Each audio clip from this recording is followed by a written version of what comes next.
Welcome to the Outer Realm with Michelle DeRoche and Amelia Pisano. Airing live on the United Public Radio Network, 105.3 FM in New Orleans.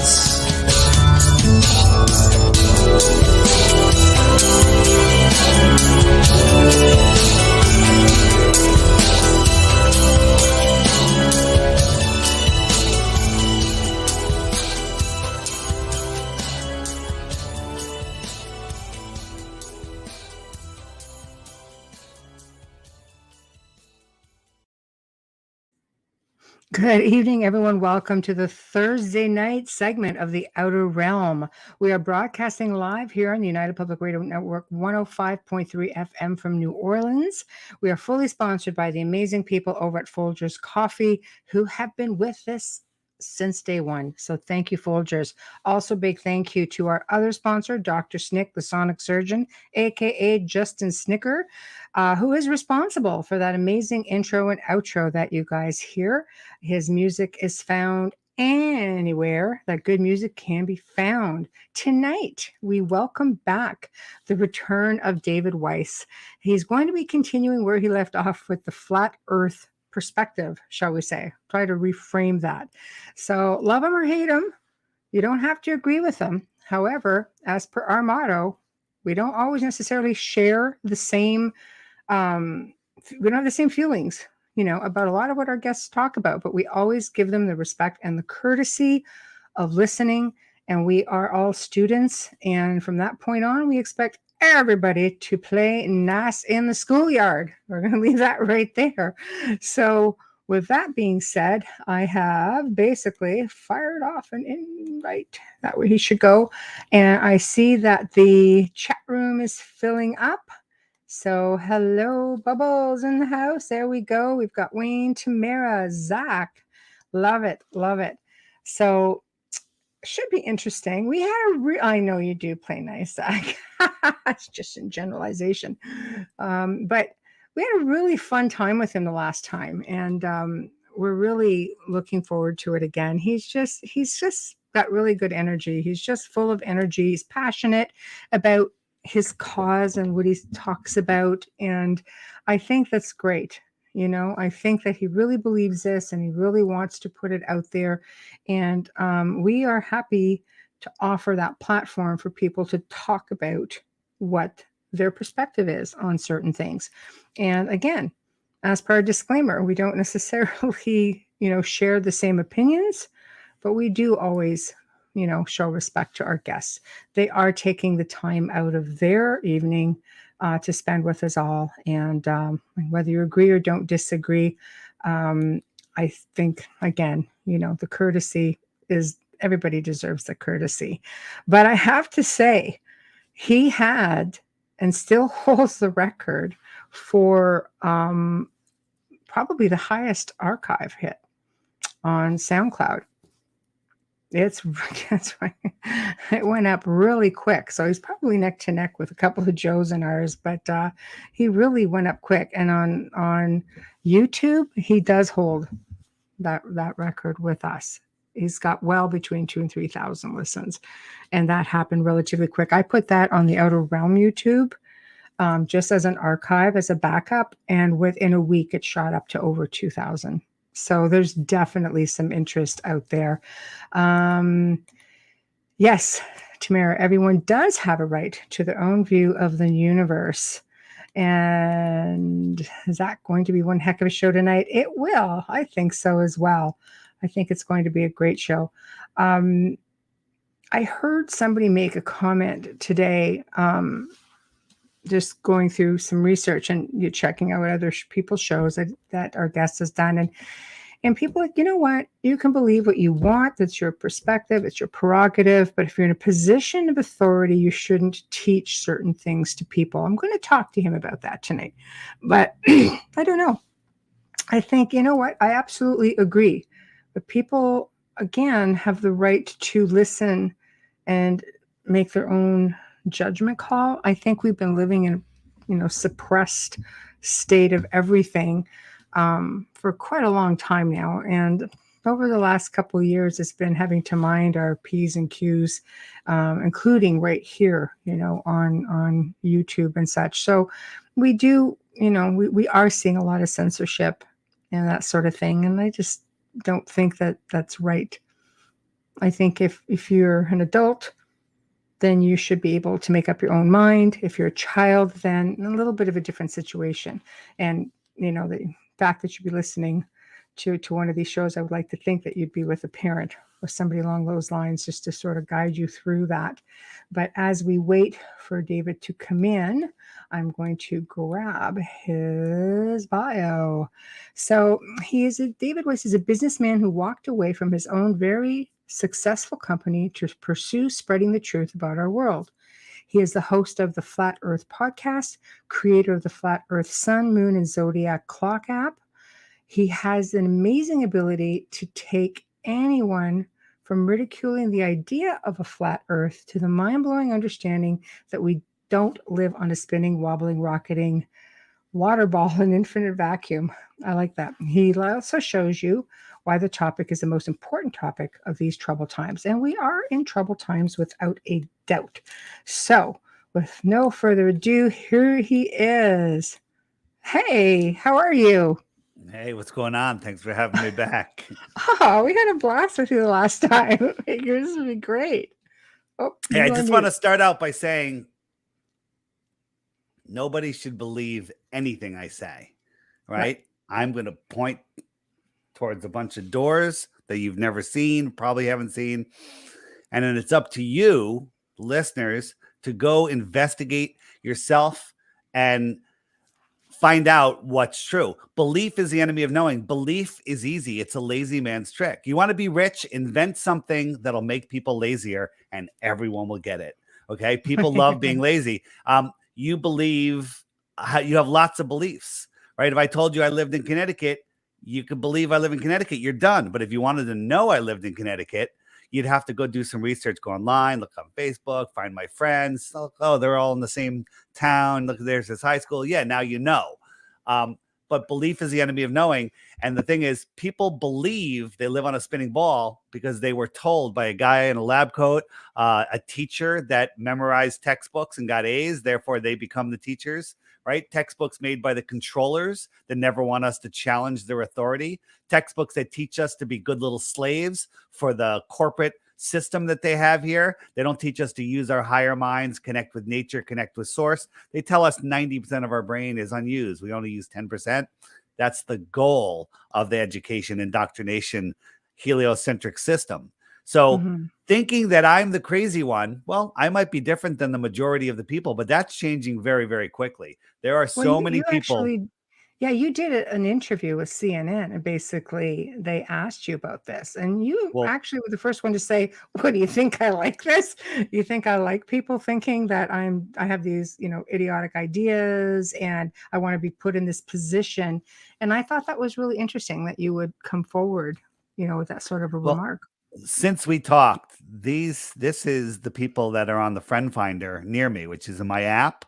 There's within there was probably 50 people within how far am I? 50 kilometers, and now there's 375 or something like that. There's so many people across the plane right now. There's on the friend finder, there's almost 60,000 registered users. So thinking that I'm a crazy person, you can't even see the UK. The United States is covered with people that have woken up to something that every single one of these blue dots has in common is they all thought flat Earth was stupid. They thought it was a psyop to discredit truthers. They thought it was ridiculous. They thought it was the dumbest thing they've ever heard until they looked, until they actually looked. And when I say look, you can't Google flat Earth because the controllers will feed you nonsense. They'll feed you all of the what we call anti-flat earthers, right? They have paid guys out there to ridicule you, to talk down to you, to talk in snarky attitudes, to call themselves a professor when they're really a failed musician, to call themselves science man when they're really straw man Dan, Okay, when they put and then Google pushes them out. You Google flat Earth, you don't find any good flat Earth information. So effort, time and effort is what it takes to learn the truth. And once you see it, so another thing that every one of those blue dots has is they will never go back to the ball, because the ball is the most ridiculous thing and it's scientifically provable. Last thing, and then I've been talking a lot, I'll throw it back to you, is the favorite thing that Globers say is there's no proof of flat Earth. They've seen no proof of flat Earth. Well, that's because they haven't looked or they're blind. And there's tons of proof of the globe. Well, the opposite's true. I'm offering 3 Bitcoins for 1 globe proof. 3 Bitcoins, 1 globe proof. And so far, nobody has even come close to finding anything that proves we live on a spinning ball flying through a space vacuum. I don't even ask you to prove that it's spinning or that space is a vacuum. Just prove we live on a ball, and we don't.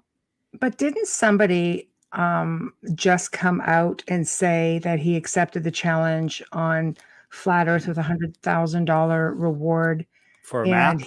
he proved it and basically was told, no, it wasn't a real map. It was digital, so we're not paying you. I'm just bringing it up. Sorry, because I wanted. No problem.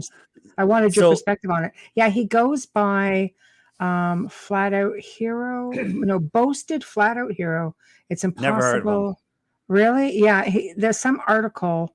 There was an article, a couple of articles that came out.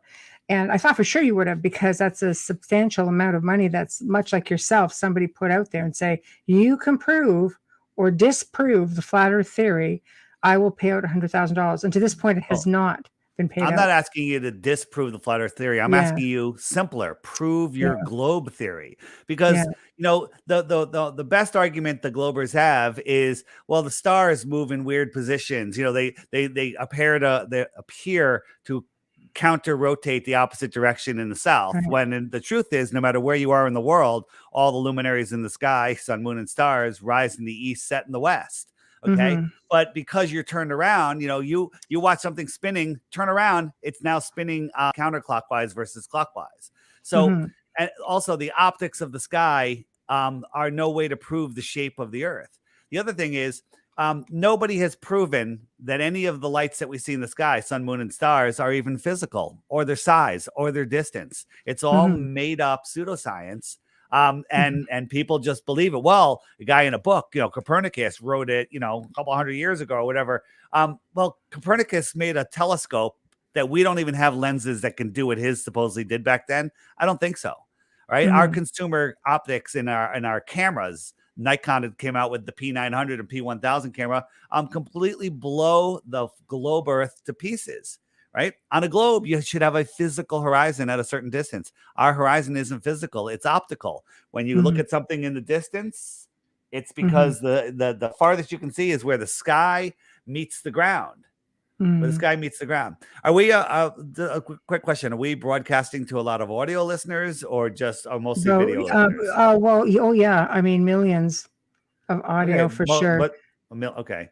Well, we do have. It goes over 200 different podcast sites. Some are video, so we will be seeing the video, and the majority definitely audio, like millions live. Well, that doesn't even count archive. So I'll explain it more in detail. Okay. When imagine yourself outside on a beautiful, clear day. You have some cumulus clouds, and they're all kind of sitting spaced out, and they look like they're sitting on a flat deck. It's because they are on a deck above you. They're 5,000, 10,000 feet above you, whatever it is. But if you look, like, let's say you're on the water and you look 20, 30 miles into the distance, the clouds that are 5,000 or 10,000 feet above you look like they're touching the water. And that's because of perspective. Everything kind of just merges into the horizon. So when we look at that distance where the sky meets the water, that's the limit of our vision. But if we could zoom in with a zoom lens, we can open that up and then we can see farther. Right. And so things don't disappear over the horizon. If you have an empty horizon, right, the horizon's tight together, and you zoom in, as you zoom in, making it bigger, all of a sudden you'll start zooming in and you'll see that there's actually boats there that appeared to disappear over the horizon. And then you take your camera and you zoom out, and these boats will appear to disappear from the bottom up. And that's just because of the little waves in the water in the foreground become bigger than the boat. and they block the boat until the point where the boat's too small, your eye can't see it. And your programming from Bill Nye, the Lying Guy with the bow tie, tells you that it went over a curve. And that's or not true. curvature, right? Well, Like that's what they teach you. It's curvature. They teach you it's curvature, but if something goes over the curvature, it disappears behind a physical horizon, and zooming in on it doesn't bring it back. So if we lived on a ball, which is impossible, things would disappear across a physical horizon, but we don't, because we could zoom in and open that horizon up, and then we could see farther and we could see things. Now with our infrared optics, we can zoom in and see things that should be many tens of miles below the curvature, but we can see them. They're still there. So how is that explainable on a ball? Well, how about let's talk a little bit about a lunar eclipse. Sure. I'd explain that one. Remember, I'm approaching this from, I'm the student tonight. Amelia's in the chat room. Yeah. So if I pop up something, she's just recovering from an illness. So if I bring up her comments and questions on the screen, feel free to comment on comments, or I'll let you know when it's a question. Right. So the lunar eclipse. Yeah. So the lunar eclipse, the one we had the other night, it's weird. They tell us that the sunlight's going through our atmosphere. That's why the moon turns red. But that would only be at the beginning of the eclipse, because when the eclipse is full, the whole Earth is blocking the light. But that's when the moon turns red. And then there's other places on Earth where the moon doesn't turn red. Okay. So first thing is, we don't even know what the moon is. Globe Earth, flat Earth, doesn't matter. Nobody even knows what the moon is. They tell us it's 238,000 miles away. They tell us that big crater at the bottom that looks like spider web coming out of it is 40 miles wide. Well, if you actually do the math, 240,000 miles, you can't see something that's 40 miles wide with your naked eye, but we can. So they're lying about the sizes. They're lying about the distances. Watch every month, the moon is in the day sky for about a week. Look at the moon on a blue sky day. The blue sky is behind the moon. The blue sky is behind the moon. The moon's supposed to be 250,000 miles away. Okay. When we look at the lunar eclipse, it makes absolutely no sense, because there's a sharp edge to what they call the shadow of Earth. Well, I challenge you, take a basketball, go outside on a wall if the sun's low in the sky, or on the ground, and try to move the basketball 10, 20 feet away from the surface. There is no more shadow. It spreads out and it fades out. Right? You can't have an Earth 240,000 miles away from a moon and create a sharp shadow on it like that. It doesn't work like that. And when we do experiments with, with different things, we can kind of recreate what's happening. There's 100 different things that can be happening. And again, we don't know. We're not claiming to know, but we're claiming to know that a lunar eclipse is impossible on a flat Earth. And the other thing is another thing is called a Seleninian eclipse. Have you heard of that? Solar, same or no. A Seleninian eclipse is a lunar eclipse. Now, what is a lunar eclipse? A lunar eclipse is when you're on the Earth, and from your point of view, you're on the top of the Earth, and you have your sun setting on one side, your moon rising on the other side, or it's rising or setting, whatever. You have the moon and the sun, and they're coming into alignment. The eclipse happens when all three bodies are in alignment, right? So we get that shadow onto the moon. You with me? Makes sense? Yes, absolutely. But a Seleninian eclipse, there's more than 50 documented ones, where the observer can see the sun above the horizon on his right and the moon above his horizon on the left, and the eclipse starts before one of them goes below his line of view. Well, that doesn't work because the Earth isn't in between them yet. To make it worse, so the shadows come in from all different angles. And last year, the shadow came in from the top. Well, if the Earth was coming in between, the shadow should come in on the bottom, but it came in on the top. This absolutely proves that it's not the Earth causing the shadow, the darkening of the moon. The moon does not the moon itself does not have the characteristics of a ball being lit by a single source object, the sun, right? You get a ball, you cast a light on it, that ball's going to have a hot spot, and then it's going to fade out. But if we look at the moon on any full moon night, it's lit perfectly, edge to edge. It's casting light on Earth. How does a dusty, dirty ball reflect sunlight back to Earth so bright that we could read by it, that it casts shadows on the ground? How does a dusty, dirty ball do that? And then this is where people's minds melt down. The inverse square law of light. Oh my God, they never taught me that in science, and I'm never going to be able to learn it now. Absolutely, you can. It's the simplest thing. As light expands off of a light source, it's spreading out. It has to fill bigger and bigger areas. Therefore, it's thinning. It's getting less and less. It's getting weaker and weaker. Okay. Every time you double the distance to a light, it's 1/4 of the brightness. Or every time you half the distance to a light, it's 4 times brighter. Okay. And you can test this out. This is real science. Well, if the moon is reflecting light back to Earth, the inverse square law says that the moon from 100 miles away would have to, if you were 100 miles from the moon, its light would have to be 64 times brighter than we see the sun from Earth. Well, that ruins the moon landings because that's not the case. I don't know if you can have something 64 times brighter than the sun. How bright is bright? What's the ultimate brightness? All of this stuff doesn't work. And then when you look at the distances that they tell us the sun is how far away? You don't know, right? No, I didn't know either. 93 million miles. Off the top of my head. Well, but here's the thing. The people that get my science guy on. The people that say flat Earth is stupid, they don't know their own model. They're defending a model that they were told as a kid with zero proof, and they're still defending it. Okay. They also don't know what the flat Earth is, and they have a false idea that it's a disc floating in space, that it's a disc with a spotlight, and the spotlight goes under. They have all crazy ideas. None of that's what we think. None of that's what we experience. I think you have passionate people from both sides of the spectrum. Well, agreed. Yeah. Sorry, Allison is just wondering where you're from. Connecticut. Connecticut. There we go, Allison. Do you believe it or do you know it? There we go.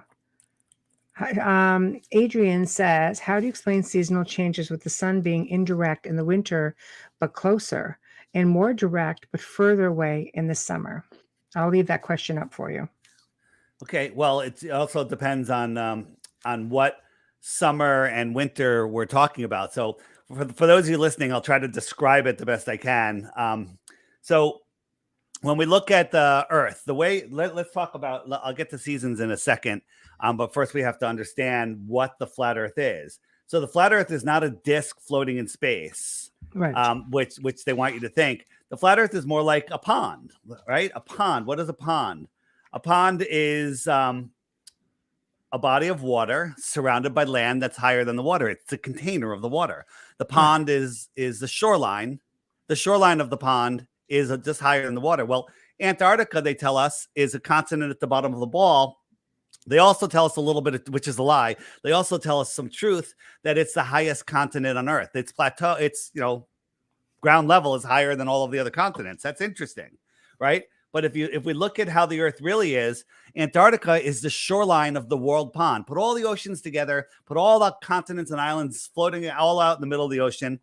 The shoreline of our world, not the bottom, the shoreline at the same level as sea level is Antarctica. It's the highest land on Earth. It contains all of our water. It contains our world. That's it. Imagine if we're in Kansas and there's a lake. Let's say the lake is, 25 miles in circumference. And there's islands in the lake, and you're on a boat sailing around. Beautiful. And in the center of the lake, which is big, 25 miles. That's pretty huge. Is a tall mountain, and it's a big, gigantic magnetic mountain. It's a big magnet, biggest magnet you've ever seen. Okay. And so now you have a compass on your boat. That needle's always going to point towards the center of the lake. Now, if you try to dead reckon 90 degrees, well, you're going to sail along, and you got to keep turning to the left to maintain 90 degrees. So wherever you started from, you're going to draw a equidistant circle around that magnetic mountain, and you're going to come back right to where you went, and you were going 90 degrees east the whole time. You can do the same thing west, all the way around and come back. Now, which direction is south? If north is at the center, South is every direction away from the center. So we get in our boat, we put our backs to the mountain, doesn't matter which way we're facing, and we start sailing away. Well, we're 12 and a half miles from the shoreline. We get to the shoreline. We don't fall off the flat earth. We step up onto Kansas. Okay, interesting. So now we start walking, and we're walking, and we're walking, and we're hiking, and we're hiking, and we're 10, 20 miles away. Can't even see the lake anymore. Not even sure where we are. We're exploring this land. Let's say we're going for days. We're going 100 miles. That lake is, the whole world is behind us, right? That's our whole world. And all of a sudden we come to another lake. Hey, there's another lake here with islands in it. And there's maybe a magnetic island in the middle of that one. And if we had another boat and a compass, we could circumnavigate that flat pond. Okay. So that is just one possibility of what's going on beyond the shoreline that we call Antarctica, right? What if we lived in a pond and then there was other ponds all across the earth plane, and these ponds had continents and people? They would lived on the extra land, people that lived on the extra land outside of our pond. Well, we might consider them an extra land person, an extraterrestrial, an extraterrestrial from outer space, from the outer space where we live. Okay. So if you want to talk about extraterrestrials, they make perfect sense here on a flat world, an extended plane. Right? But we're not allowed to go there. We're not even allowed to explore. We're not allowed to figure out if there's anything out there. There might be nothing. This might be the only pond that there is. Maybe there's some rings around our pond with other ponds. Okay. Maybe the world is set up like that. Maybe the world is set up with another ring around us. Am I blowing you away a little bit? Always. So for those of you looking, here we are in this pond, and then there's a ring around us, Antarctica, and then outside of that are more oceans and more continents across the Earth plane. Now, again, it's sort of we're like the not Atlantis allowed. theory, Well, Atlantis could just just be in our southern oceans. Atlantis could be. Because when you wrap a flat map around a sphere, you lose huge swaths of the outer oceans, which are the southern oceans, the inner north and the outer south. Now let's get to the seasons. Seasons make zero sense seasons make no sense on a globe, right? So we're told that during our winter, the north is tilted towards the sun, so the sunlight's come in and it's more direct, right? But in our winter, we're tilted away, so that same beam of sunlight has to spread over a bigger area. Well, that's cool. That makes some sense. The problem with that is, and this is where people, they weren't taught to think, this is a very simple exercise. Here in Connecticut, we have frozen winters and hot summers, okay? In the summer, in the heliocentric model, the sun is 3.5 million miles farther away. Now, the Globers will go, that doesn't matter. 93 million minus 3.5 million is only like 4%. Okay, it's 4% farther away during our summer. However, I can go out down to the beach, and when the sun appears on the horizon, I could feel the heat pounding on my face, and within an hour, I can get a sunburn. I can get sunburn. Okay, I can absorb vitamin D. That's with a sun that is, now think about that. The sun is down low. We're tilted 89 degrees. The farthest tilt, the sun is literally skimming across, spreading out the widest area possible, way worse than the small tilt of the earth, supposed tilt of the earth. I can get a tan. Okay, no problem. But during the winter, when the sun is closer, doesn't matter, of course. At noon, when the sun is much more direct, coming in from a high angle, much tighter, I can look at the sun, can't feel the heat. I can stay there all day and not get a tan. Okay? It makes zero sense. So how does seasons work on a flat earth? Okay? So we have our pond in Kansas. We have our center, which is our North Pole. And then we have 3 consecutive rings. So first one is the Tropic of Cancer. And then we'll jump all the way out to the outer one is the Tropic of Capricorn. And halfway in between those is what we call the equator. Okay. And if you follow the equator using your magnetic compass that points towards the center of our pond, and we dead reckon east or west, we're going to go in a circle equidistant around the center, and we're going to come right back to where we went to, and it's about 24,000 miles. Well, that's what they tell us the circumference of the sphere, the impossible sphere floating in space is. Okay. So how do seasons work? Well, right now we're almost in June.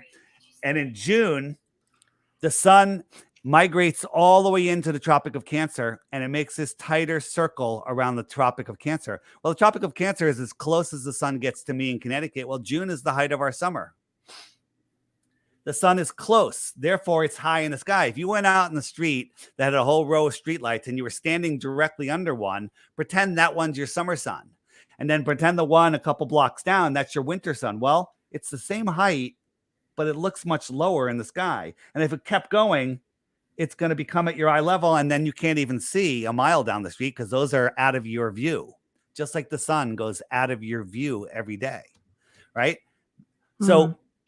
So we're having our summer when the sun is over the Tropic of Cancer. It goes right over Miami. That's why it's so hot in Miami. Right over Mexico. That's why it's so hot in Mexico. It's winter in Australia. But 6 months later, the sun migrates out to the Tropic of Capricorn, and Australia is in their summer, and we're in our winter here in the north because the sun is far away.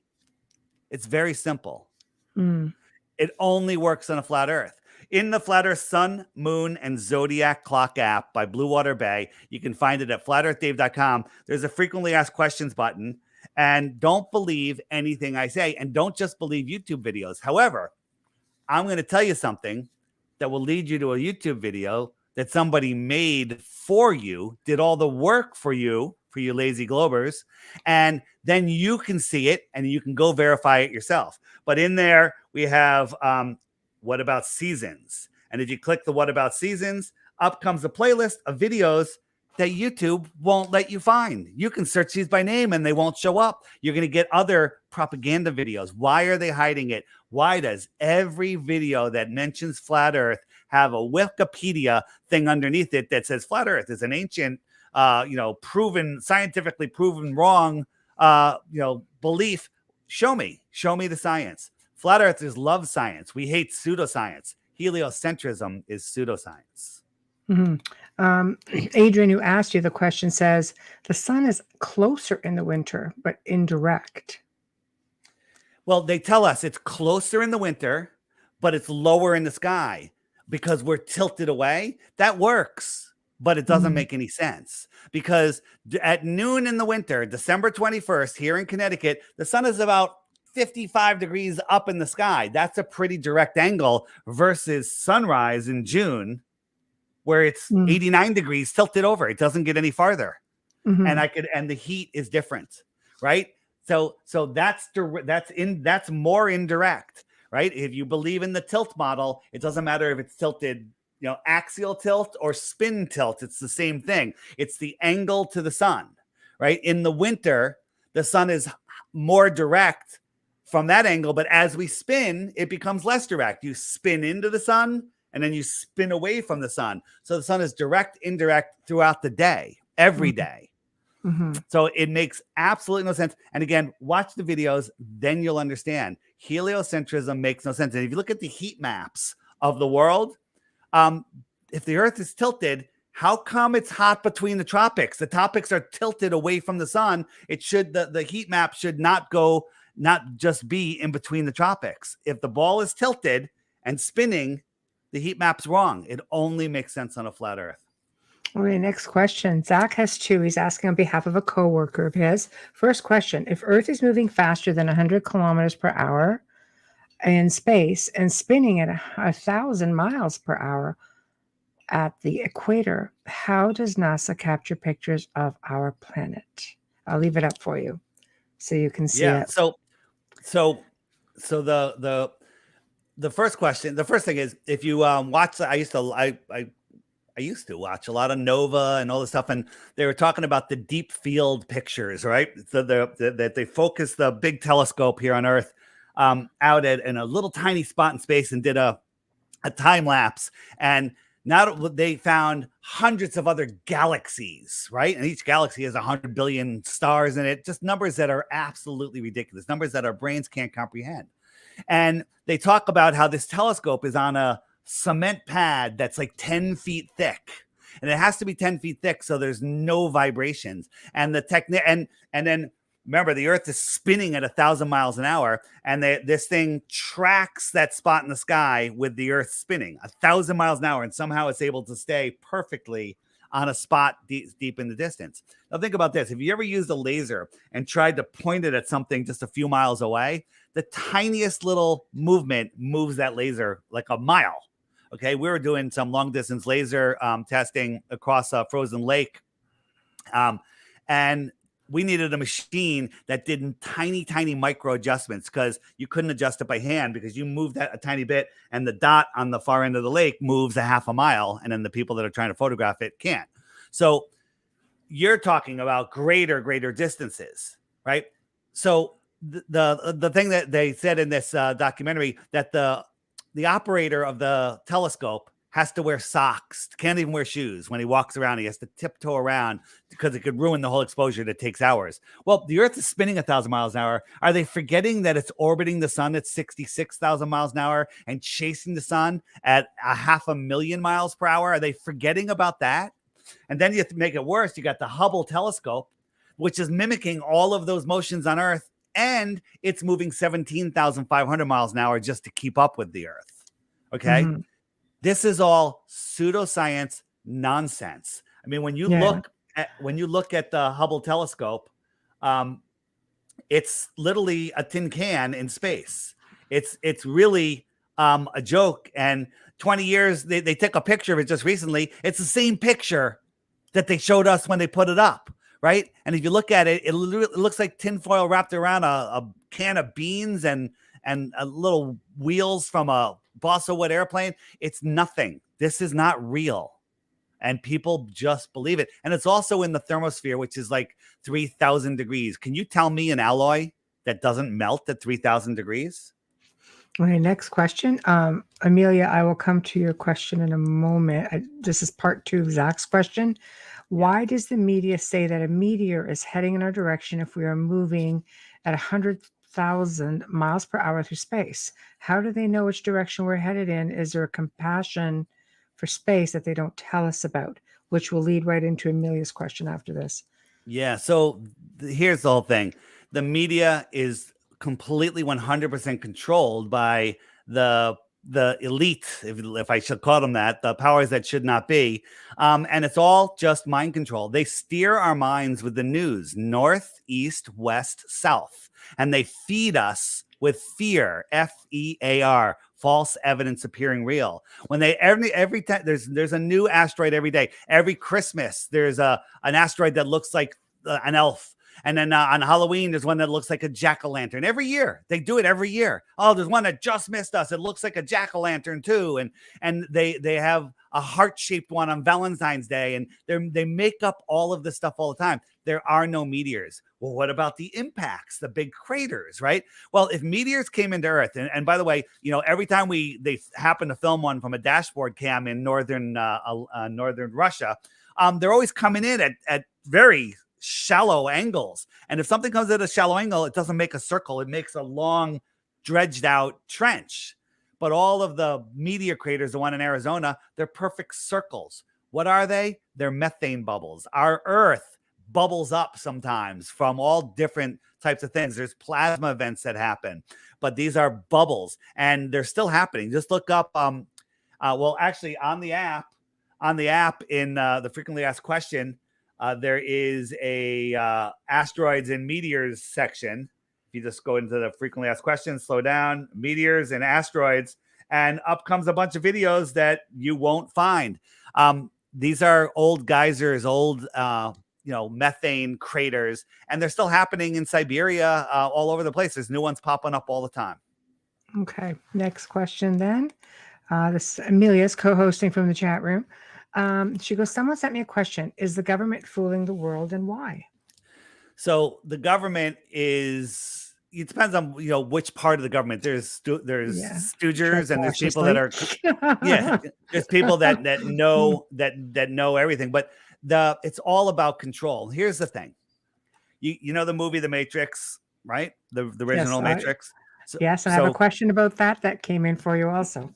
Yeah. So I'll let you So at the answer this beginning of the first. Matrix, you got Neo, and he is still plugged into the Matrix. Something's wrong with the world. He's depressed. He can't figure it out. His soul is trying to tell him something, but his mind can't hear it yet because he's still plugged in to the programming. He believes the world is something that it's not.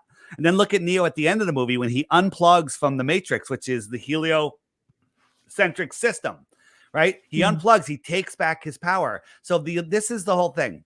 They want us to believe that we are corkscrewing through infinite space, that we are insignificant speck flying through a distant godless or godless universe, a godless or distant god universe, that an asteroid could take us out. Boom, asteroids. Asteroids took the dinosaurs out. Guess what? Dinosaurs never existed. Okay, we can get into that if you want. So it's all a story. It's all a story that to separate us from the creator. They don't want us to know that we're at the center of creation. They don't want us to know that our thoughts create our reality. They want us to believe that other people can control us. Well, the only control people have over you is in your imagination. Just imagine this. Every person woke up tomorrow and goes, Dave's right.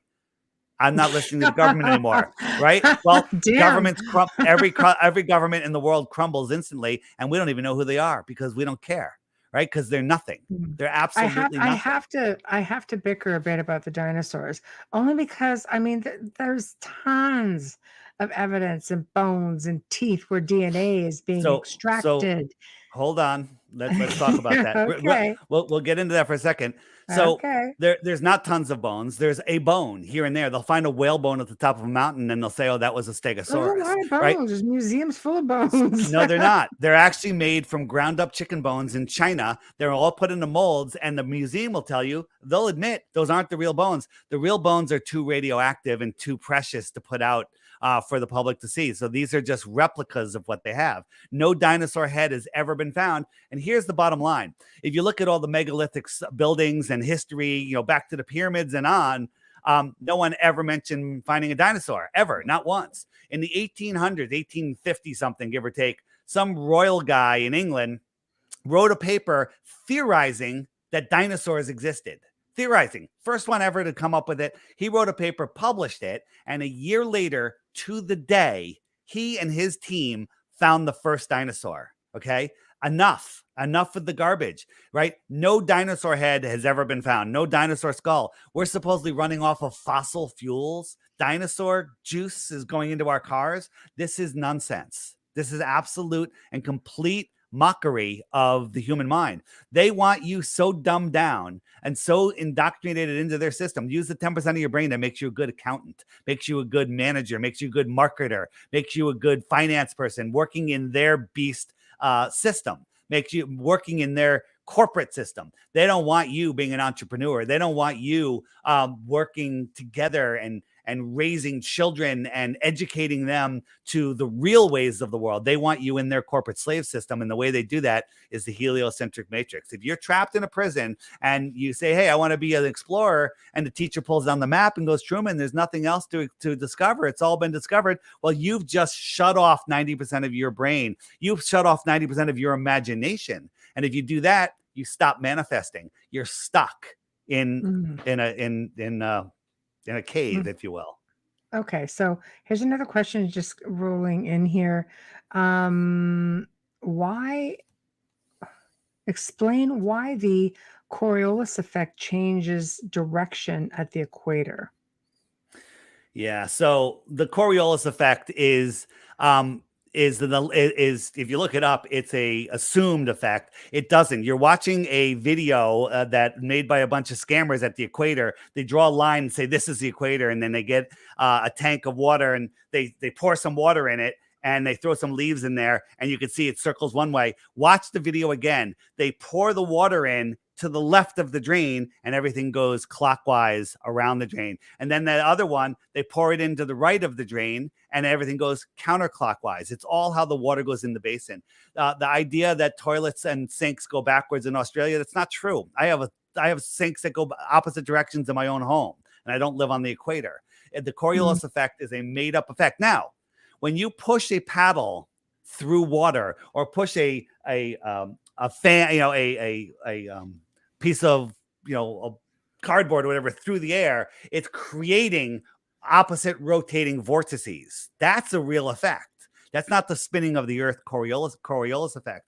Well, on the flat Earth, the sun and the moon travel in between the tropics, and when it goes around, spinning around, they leave an electromagnetic wake. And that wake will spin things counterclockwise in the south and clockwise in the north. And sometimes storms, though, when a storm is crossing the tropics, if the sun and the moon are on the other side, sometimes it'll cross and spin in the wrong direction. It happens every year. There's storms that spin in the opposite direction. If that happens once, the Coriolis effect is nonsense. Okay. It happens all the time, but they barely report on it. They don't want to mention it. They don't want you to know. They don't want you to think. So the whole idea that things spin in opposite directions is ridiculous. And the idea that snipers, because there's one video of a sniper saying, well, he adjusts for Coriolis. It's actually the dumbest thing ever, because everywhere you are, every latitude, the calculation for Coriolis would be different. And then every angle of degree off of east or west would be a completely different calculation. There's no computer that could figure it out, let alone a guy with a book trying to shoot somebody. Like a sniper's got someone pegged at 2 miles away. What's he going to do? Get him in the sight and then move the gun to the left and then hope the bullet arcs around because of Coriolis? It's nonsense. Next question. It's not sensical. Okay, next question. If I get up high enough with a telescope that can see deep space objects, I should be able to see Eiffel Tower or China, right? Well, that's what people want to believe. So if you're in a pool with crystal clear water and the pool's 100 yards long and you go underwater, you can't see the wall on the other side. If you're looking out a window, perfectly clean window, you can barely see the glass. You can't even see the glass. You might walk through it and, cut yourself. But then you put 10 panes of glass together, and now it's a little weird. And then you put 100 panes together, now you can't even see through it. Okay? Well, glass, water, air are the same things. They're just at different densities. So when you're looking across the Earth, across the thickest part of the atmosphere, it gets denser and denser and denser. Now, there's a spot in Aluja, France, and this church parking lot where you can look out over the ocean, and Mount Canigou is 175 miles away. Well, the Earth must be curved because we can't see it even on the clearest of day.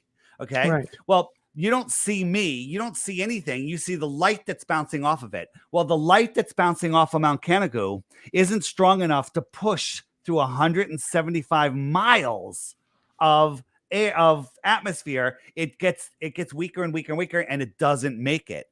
Okay. However, twice a year, with the sun migrating in between the two tropics, it lines up with the viewing spot and the mountain. And when the sun lines up between you and the mountain, all of a sudden, as it goes into the distance, it starts backlighting the mountain because the sun's light is bright enough to push through 175 miles. And when it backlights it, you can see the mountain, and the very top of the mountain should be over a half a mile below the curve if the Earth was a ball, but it's not.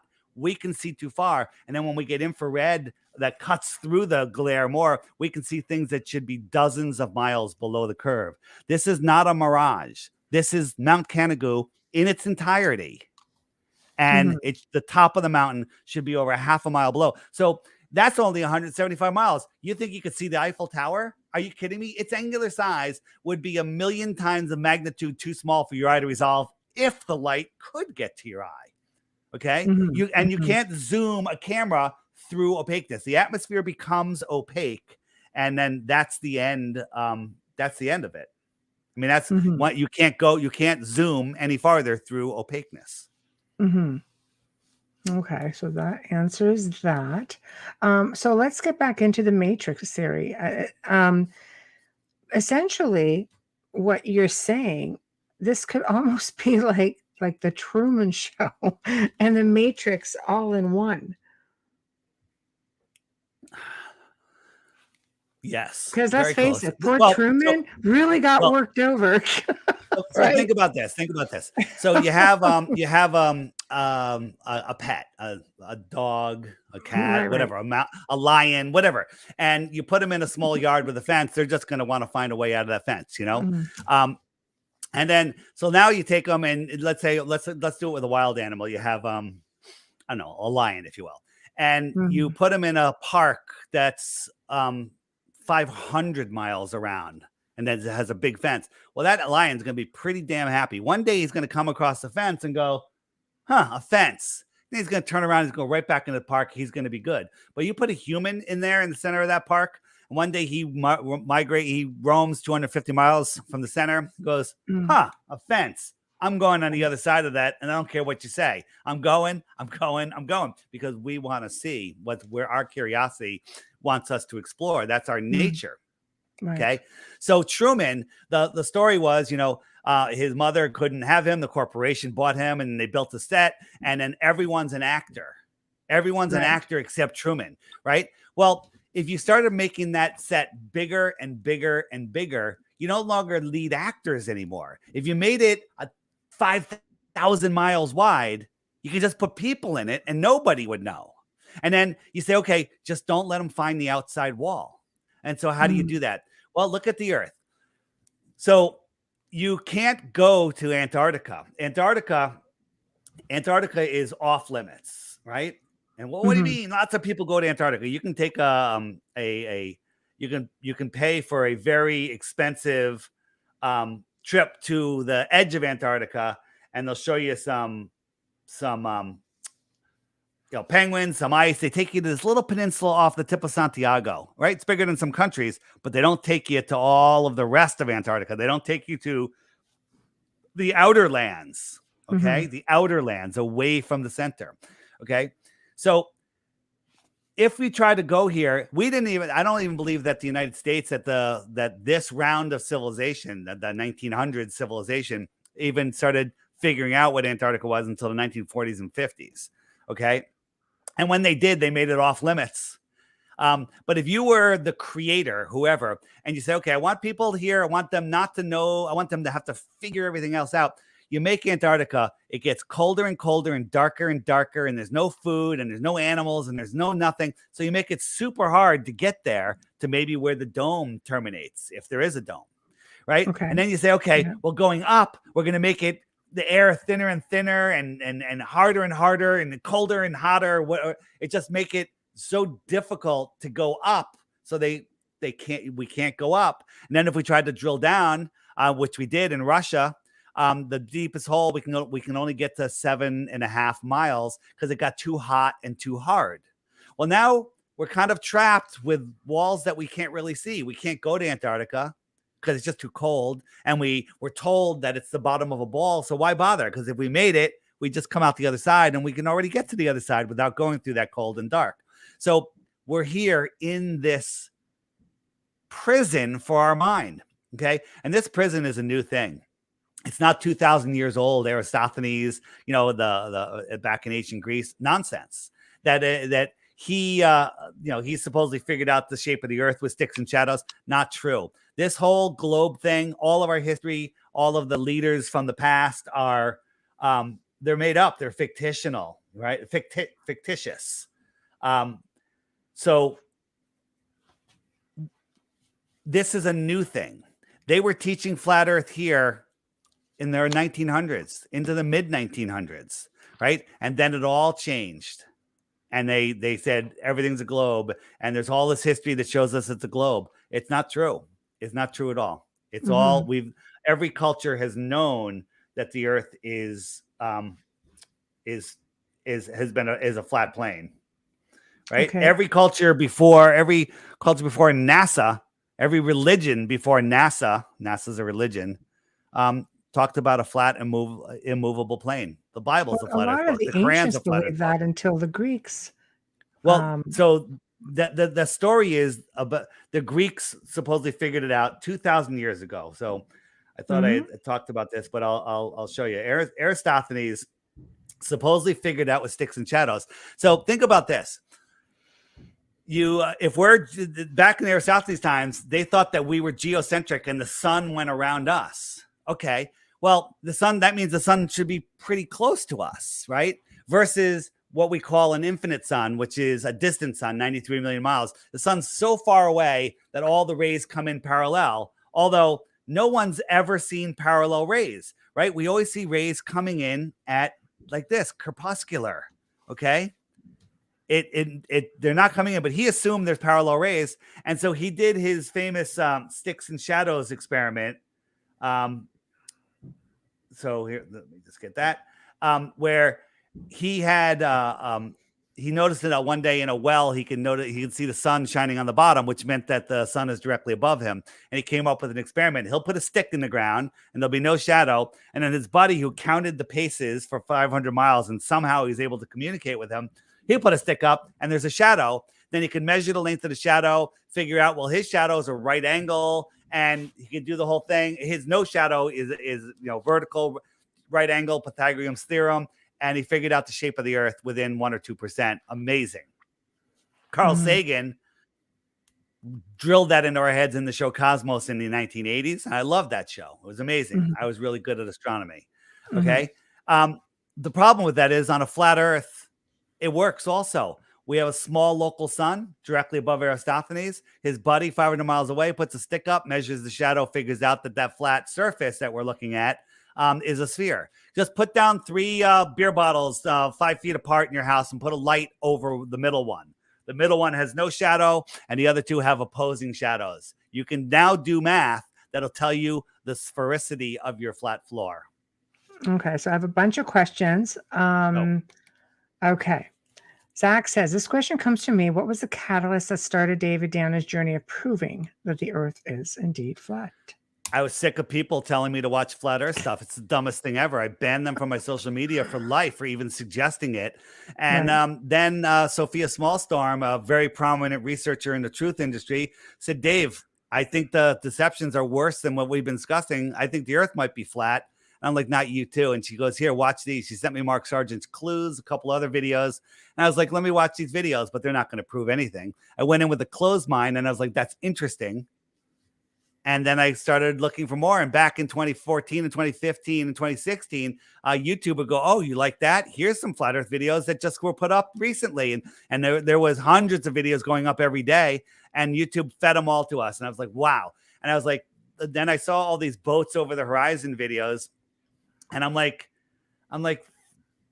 that's amazing, but I need to prove it myself. So I went and I got I bought a P900 super zoom camera, a tripod, went down to the beach, and I zoomed in on things that I shouldn't be able to see. I sat down at the water's edge. I zoomed in on a beach and I could see people sitting at the water's edge. Well, that's impossible. At that distance, they should have been a dozen or more feet below the curve. And I could see a buoy over 10 miles away. There should have been over 66 feet of curvature. So then I thought, well, maybe the curvature formula is wrong. And I went to the globe, the flat earth debunking sites. And they're like, oh, well, it's not 66 feet because you're halfway down the curve on one side and it's halfway down the curve on the other. So it's only 33 feet, which is dumb.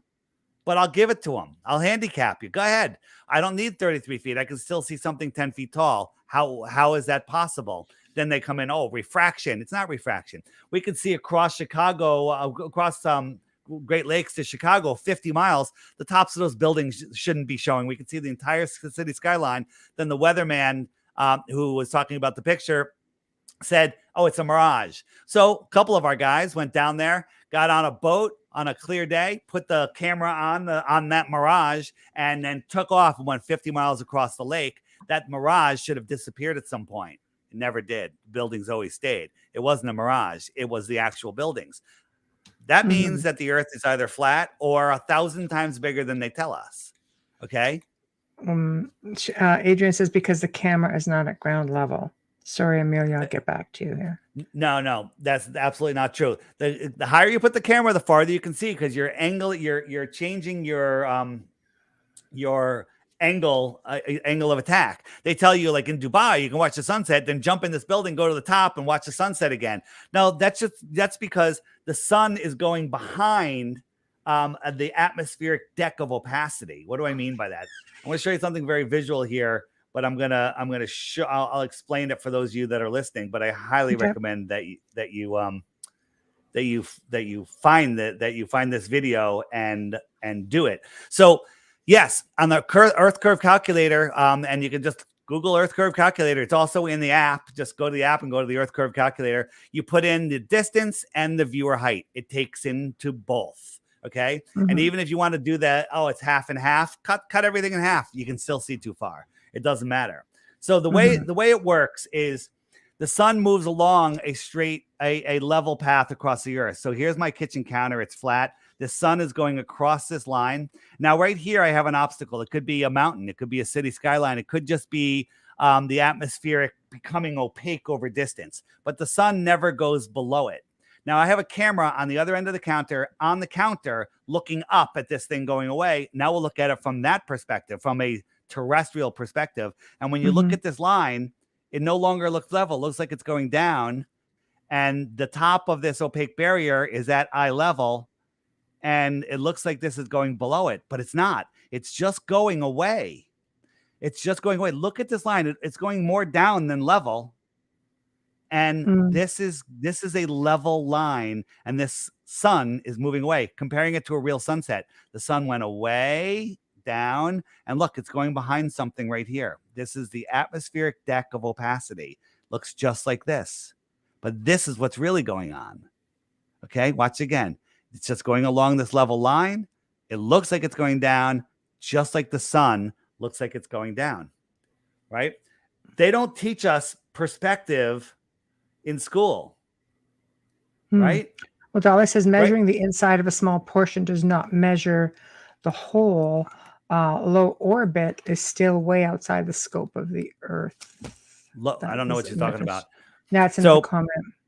So here are some street lights going. We know that this is a level road, and these street lights look like they're going down, but they're all level. Well, here's the sun going down. It's just going away. It does the exact same thing. When you take the time, engage your God-given brain and your common sense, and replace the nonsense that they gave you, that they feed you, guy in a bow tie, guy in a white lab coat, a teacher with a Rockefeller-funded textbook, okay? When you disregard that nonsense and you think, right? Well, I'm not a scientist. I don't have a PhD. Those are the worst. Those are the ones that memorize and regurgitate the best, and then they teach the next generation. Okay, another question. Amelia, then where is all the lithium coming from for these electric cars? Because those are being like pumped out and pushed out like crazy right now. Well, across the Earth plane. Admiral Byrd flew out over Antarctica, said there's a continent bigger than the United States filled with uranium and coal and everything we could possibly need. No human is there. It's filled with minerals. And then they made it off limits. We put up a treaty in 1959 that's still in effect today, can't even be questioned until the year 2041, right? We're fighting over resources everywhere on the earth, but there's uncharted, untouched land that no country is allowed to go to. It's guarded, okay? You can't get to Antarctica on your own. You can't explore out there, right? And so where's it all coming from? It's coming from the earth. The earth is a flat plane. It's massive. There is no shortage of resources. There's no shortage of water. There's no overpopulation. Every single family in America could have a half an acre in Texas, and Texas would have plenty of empty land. Every single family in the world could have a half an acre in Australia, and half of Australia would be empty. Okay. And that's at the size that they tell us. Australia is bigger than they tell us. All right, next question. If NASA or Musk offered you a ride into space, would you go? That sure would clarify things, I think. Because that was something else I was going to say. You know, we've got actual citizens now who are going to be having the opportunity, some of them have already done it, to go into space and have a look for themselves. Well, I'm going to show you how that's absolutely not true. And I'm going to give you to the listener that said that, if Walt Disney and Warner Brothers offered to put you in a cartoon with Roadrunner and Bugs Bunny, would you take the opportunity to see if Roadrunner would kill you? Because that's an equivalent question of what you just asked me. Well, right? I might have dated myself with Roadrunner.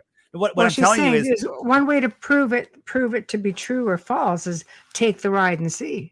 Nobody has ever gone up in a rocket into outer space, ever. And that opens up a whole can of worms. We'll go down that road. It sure does. Yeah. So let me show you an unedited video from Elon Musk. And remember what I said? If you fake space once, yeah.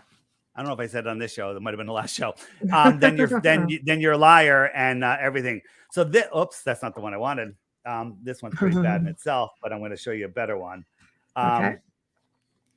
Where did it go? Well, this is an interesting rocket. Where is my it's in the rockets. So this is Elon Musk. This is a test flight of a rocket that's going to go to Mars. Now watch this thing. Edit, and watch the cuts and watch everything's in real time. So this is a shot of nothing, right? This is the onboard shot. Now look how slow this is going. This little flame is lifting this 100-ton rocket into the sky. Okay. Now we have this far shot. Interesting. It looks like it's barely moving. Now use your mind, use your brain. The smoke now look how high it is. The smoke that's coming off of this thing. How fast is this moving? Look at how close we are and at the side angle that we have. It can't be that high. Now it's off and it's falling. It's 40,000 pounds empty and it's free falling. Now look at the smoke. How fast is this moving? Now watch the next edit. Now it's moving even slower. Look at the smoke. Is this 40,000 pounds free falling out of the sky? Now look how high it is all of a sudden. Okay. Right. They're trying to show you the earth curve. Now it's falling again. We're going to have one more shot of how high it is. And then it's going to turn itself upright. Watch this. Look how high it is. Absolute insanity. Okay. And now the engines are going to turn on. It's magically going to upright itself magically. Right. Now, and then the cameraman's going to get it right underneath it. There was a nice edit right there. 2 of the 3 engines are going to burn out. Watch. 2 of them are out. Now look at the smoke. How fast is this moving? And this one engine off center is going to land this thing upright with a whole bunch of fake smoke right there. And it's going to land upright. And it happens to look like a penis. All right. If I must say so. All right. This is mockery. This is nonsense. So now let's look at Elon and what he did. Okay. So SpaceX, this is hard for people to really absorb. But here is William Shatner coming out of space. He was just slingshotted into space. Now, this is look at this thing. It's going down, down, down. And watch this impact. Ready? I'll show you a closer one. Okay. Watch again. And it's going to watch this impact. There's a 94-year-old man. I think he's 94, or however old he is, 90 something. And this thing slams into the ground. Now there's bushes all over the place and it never lands on a bush. I always found that very, very interesting. Here's a better one. And let me ask you a question. You ever go to a carnival or to a sporting event or outdoor sporting event or anything? Probably. What do they always have there? You always have EMS there. I used to run a school carnival and we had to have a town EMS there in case somebody got hurt. Makes sense, right? Where's the EMS? There's just Jeff Bezos, a couple of wives, a couple of unknown cameramen, not a single medical worker to check this guy that was just slingshotted into space. Now, even Neil deGrasse Tyson says they didn't really go to space. They just went to the edge of space, and then they had 4.5 minutes of weightlessness. 4.5 minutes of weightlessness. Right? Let's watch that impact again. Right? Here he's coming down in this thing. Right? It's going. Look how it's going kind of sideways. And now here's the inside coming down. Look at that. Did you see that slam? Nobody is on this thing. This is a trick, right? And now let's look at them in space. Now you got cameras all over this thing.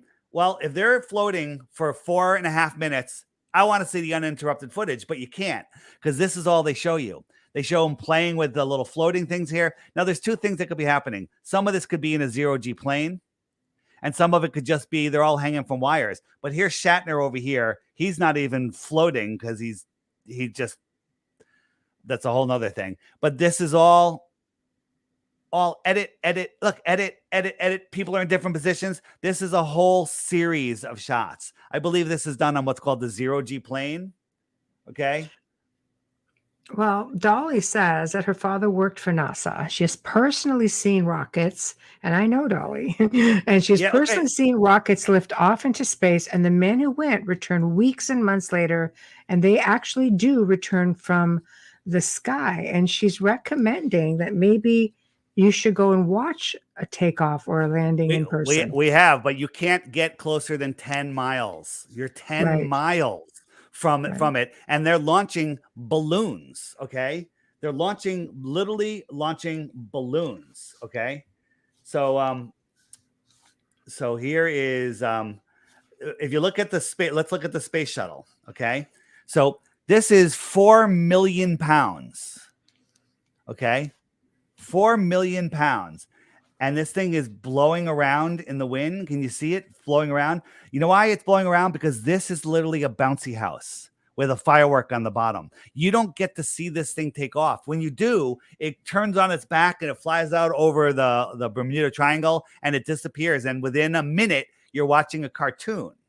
Okay. Well, Dolly's actually seen them take off and go into space in person. You can't. Well, no, she hasn't. She's seen them take off and go out of her vision and then listen to the rest of the story. So here it is, 4 million pounds, right? This fence here should be tied in knots. Now, these people are not right there. These people are so far away that the rocket ship is tiny and it's also behind a tree line, okay? And so they make it look like they're right there, but they're 10 miles away. So you don't know what they're launching. You weren't there. You didn't touch it. You may have seen the tank come through town. Yeah, that was a metal tank, but that's not what they put. Dolly's actually grew up around astronauts. She says, you want a closer look? Send her your email and she'll fix you up. And she could fix you up. Trust me. Yeah. She info at theflatearthpodcast.com. I'll hook you up, Dolly. This. Yeah. Watch but even this. buildings sway according to Amelia. Yeah, well, there's true. They do a lot of tricks, a lot of sound. But this thing, if you Google space shuttle launch, you'll get this video, and there's a problem. First, we have whenever you see a smoke trail, that's because they're launching something, whether it's a balloon or whatever. Right? There's no people on here, but this is going up. Now we're watching this thing and we're listening to the announcer, and this thing is 30 miles downstream before the solid rocket boosters come off. It's it's going thousands of miles an hour, right? And then the bolts explode and the rockets go off, right? You can still tell it's in the atmosphere. Look at here. And when it does, this thing has to be so aerodynamic, but these rockets fly sideways.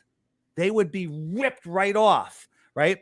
And when that, I'm going to repeat, when it disconnects, you hear it the same time that you see it. That doesn't work. If it was only 20 miles downstream, you wouldn't hear it for 90 seconds after you saw it, right? Because sound travels much slower than light, right? Now, these things are going sideways. They're still firing out thrust. How come they're just floating? This doesn't work like that. If you look at the SR-71, which is like a razor blade, that thing could go Mach 3.2. Okay, Mach 3.2. Right? You with me? I am. And the space shuttle can go Mach 25. That hunk of junk. It makes absolutely no sense whatsoever. And the people that work at NASA, it's so compartmentalized that the one person doesn't know what the next person's doing. And most people work at NASA, they have no idea that it's fake. They have no idea. They're the ones that are the most fooled of all. So do you think with all this, I mean, you have so many people, they look at this, your discussion of this, like I say, you have passionate people on both sides who look at you guys look at one another as this is a pseudoscience. You guys are the ones that don't know what's going on. Do you think from the point of view of being a flat earther, is it mostly about distrust? You just not trust anybody's research? Well, no, that's not at all. We verify. Like, show me the Yeah. research. Like, she's saying that she saw something take off. How close were you? What did you see take off? How far did you see it? Did you ever see it enter space? Did you ever see a video from takeoff to connection with the International Space Station? How can you explain why they're using wires and green screens to fake gravity on the space station? And look at my latest video on DITRH, how you can't, about the bathroom. The bathroom proves that they're not in space. It's absolutely impossible. It's absolutely impossible. And here's the other thing. She's seen the actual building of the technology. Absolutely. They build stuff. They build satellites. They build all of the stuff. It's just not going into space. The satellites that are built are put up on balloons. They're all put up on balloons. NASA controls the entire world. Helium. All the helium companies are owned by NASA. All of the Challenger astronauts, the 6 of the 7 we found, are still alive. That was the next question from Zach. Yeah. What is your explanation for the Challenger and Columbia shuttle explosions? 6 of the 7 we have found them, and they say the same name, same birth date, and they say, "Oh, that's my identical twin." So 6 of the 7 have identical twins. They have the same name. They all work for universities, I think, and none of them showed up at their siblings' funerals. There's a problem here. And people are just, such NASA fanboys because their uncle, their cousin, their mother worked there, their grandmother. It has to be real. That's the whole thing. NASA, it was a jobs program. NASA, when they built the Saturn V, they bid it out to tens of thousands of different companies, had built different parts. That way everyone could say, my grandmother, my grandfather worked on the Saturn V. Okay. But they built something, they sent it to NASA, and it didn't go into space because nothing goes into space because space doesn't exist. These people are still alive, right? Judith Resnick over here, she works in Yale University as a law professor, and we have a video of her giving a speech, and she's very big with her hands and expressions and her hair. And then Judith Resnick, the astronaut, did a speech before she went up on the shuttle, and same hand gestures, same dimples, same teeth, same eyes, same hair, same voice, same inflection, same everything. Okay. It's not a coincidence. They're deceiving us, and it's all to keep us plugged into the matrix. Okay. So let's talk more about the matrix. So, I mean, you're looking, into space, you can get a telescope, you can look into, there are other planets up there. They're around. The moon is round, despite what the moon is. It's there. The moon is round or spherical? Spherical. How do you know? Well, all I could say as the student here right now is I look into the sky on a full moon. I see some big ass crazy round sphere sitting there. I got 4 spheres here. How big are they? Well, I don't have the measurements to the moon. You tell me. Well, no. Is that your the moon? Presentation? Huh. No. But what I'm saying is, I could tell you that they're size of a baseball and they're 5 feet away, or I could tell you they're the size of a yoga ball and they're 25 feet away. Okay, you don't know unless you know the distance. Now, let me ask you a question: is this one a sphere? I'm trying to see. Okay, there we go. Well, it's not. It's half a sphere, so it's hard. Is this one a sphere? Okay. Is that one a sphere? They all look like spheres from here. Very good. Well, guess what? This one's not a sphere either. It's flat. Look, right. Ready? Yeah. It's flat. How about this one? Is this one a sphere? What do you think? From where I'm sitting, yeah, because I'm only seeing one side. Yeah, no, you're seeing a cup. So what I'm telling you is you can't tell me what the shape other than the flat appearance of it is. Right. Yeah, that we see. So you can't say that it's a sphere because the optics of the sky, the optics of things that you can't touch are not are difficult to say. So here is a bridge that's flat, and as we get down lower, we get this miraging, right? And look at the railing wraps around. Well, this is the Glober's favorite one. This is Lake Pontchartrain Bridge, and they say this is the curve of the Earth. That's ridiculous. The Earth would be like 10 miles around, okay? Maybe 100 miles. This is just optics. This is not a horizon. This is just optics, and we're getting a mirage, a reflection of the sky. If there was just sky there, that would look like the edge of the Earth, but it's not. So okay, I have to make. Hold that thought. I have to make a quick station and sponsor ID. Again, for those just tuning in, you're listening to The Outer Realm with myself, Michelle DeRoche, and Amelia Pisano, who is in the chat room tonight. Our special guest is David Weiss. We are talking flat Earth. So spinning off of his last segment with us, we are fully sponsored by the amazing people over at Folgers Coffee. So thank you, Folgers. We love you and appreciate you so much. Also our sponsor, Justin Snicker, aka Dr. Snick, the Sonic Surgeon. We appreciate your sponsorship of our intro and outro as well.